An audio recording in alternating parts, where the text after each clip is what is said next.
মানসিক ভারসাম্যহীনতা বদলে দিয়েছে একসময়ের মেধাবী ছাত্র কাশেমের জীবন। পরনে নোংরা লুঙ্গি, অনিদ্রা আর অনাহারে কাটে দিনরাত। তার বন্ধুত্ব ও স্থায়ী বসবাস এখন একটি আম গাছের সঙ্গে। প্রখর সূর্যের তাপ, প্রবল ঝড় বৃষ্টি আর তীব্র শীতের মধ্যে এখানেই থাকতে হয় তাকে।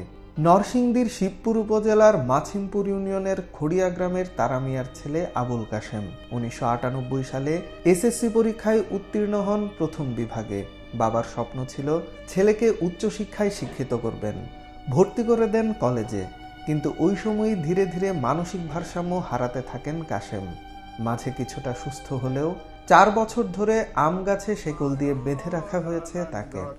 একদিন মাটির ভিতরে হবে রে মন আমার কেন। পরিবার দরিদ্র, তাকে চিকিৎসা করানোর মতো নেই টাকা।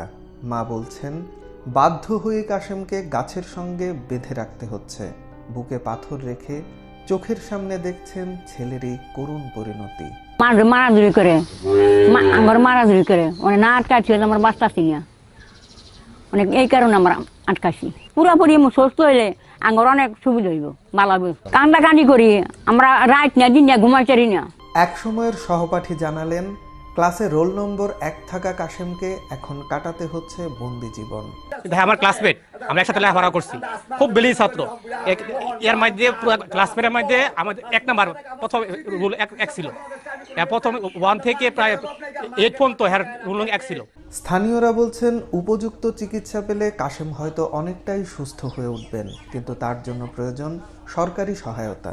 সাই ছেলেরা এই চিকিৎসা করলে সুস্থ হবে। তার চিকিৎসা ভালো হলে সে তার পূর্ণ জীবন সে ফিরে পাবে, কিন্তু আর্থিক অনটনের কারণে তারা চিকিৎসা তার করতে পারতেছে না। কাশেম যেন একটি মানবিক জীবনযাপন করতে পারেন তার ব্যবস্থা করে দেওয়ার আশ্বাস দিয়েছেন স্থানীয় চেয়ারম্যান। আর একটা মানবিক জীবনযাপনের ব্যবস্থা করে দেবেন। যদি সে ব্যর্থ হয় তাহলে অবশ্যই আমরা সেটি দেখব, এবং যদি তারা না পারে অবশ্যই আমরা সামাজিকভাবে বলেন কিংবা আমরা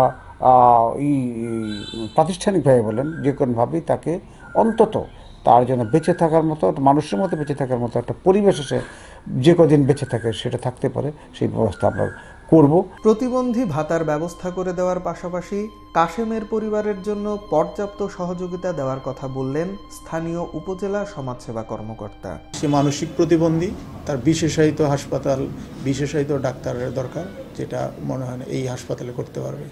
তো বিশেষায়িত হাসপাতাল হলে আবার ওইখানে সমাজসেবার একটা অফিসার থাকে, ওইখানে একটা পার্ট থাকে, ওইখান থেকে তারা সেই সেবাটুকু নিতে পারবে। তা আমার যে সেবাটুকু দিতে পারি, আমি ওনাকে একটা প্রতিবন্ধী ভাতা করে দিতে পারি।